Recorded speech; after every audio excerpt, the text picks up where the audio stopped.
ओना त नारी के परीक्षा हर युग में भेल अछि। सीता आ द्रौपदी सेहो परीक्षा से नहीं बाँचि सकल छथिन, मगर कलयुग में नारी के जीनाइ मुश्किल भ गेल अछि। कतौ बेटा के मोह में बेटी के कोख में मारि देल जाइत अछि, त कतौ दहेज के कारण बेटी के जरा देल जाइत अछि। ऐसा विवश भ के एकटा नारी दुर्गा जी से नारी के रक्षा के लेल की सब विनती करे छथिन, आओ एहि भजन के माध्यम से सुनी।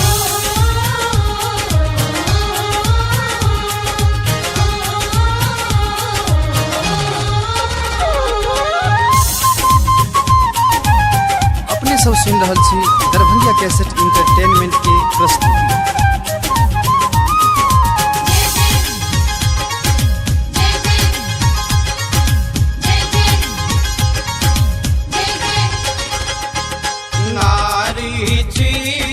लाज बचाबो आग कमैया नारी के, कलयुग में नारी नहीं बचते बुझियो वहाँ लाचारी के।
भुजाली संगे सिंह सवारी के, कलयुग में नारी नहीं बचते बुझियो वहाँ लाचारी के।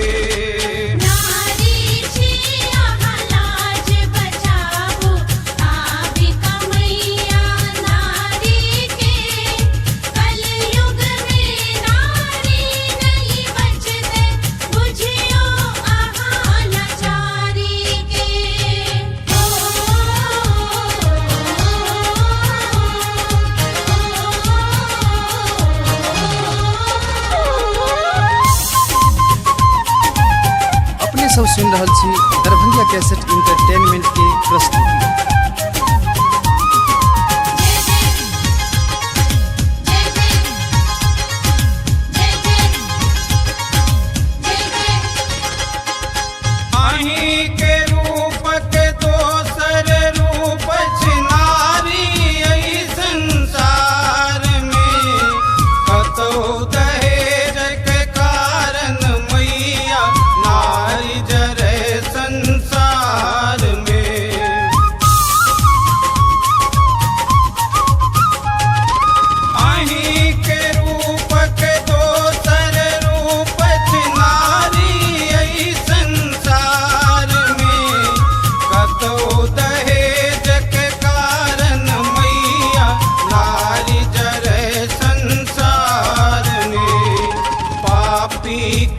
शमशान भगाबो लौक हाथ कटारी के, कलयुग में नारी नहीं बचते बुझियो वहाँ लाचारी के।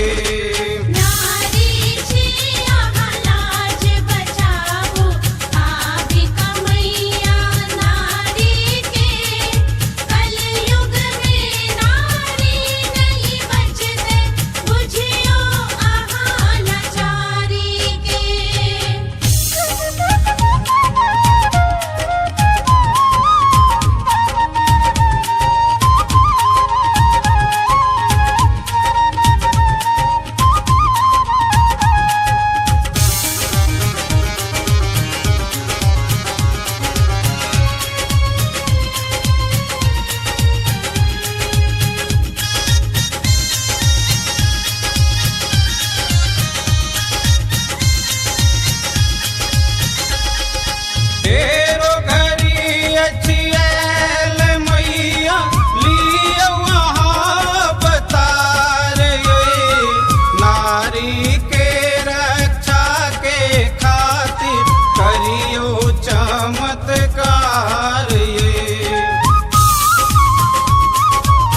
बचाबो भिखमैया नारी के।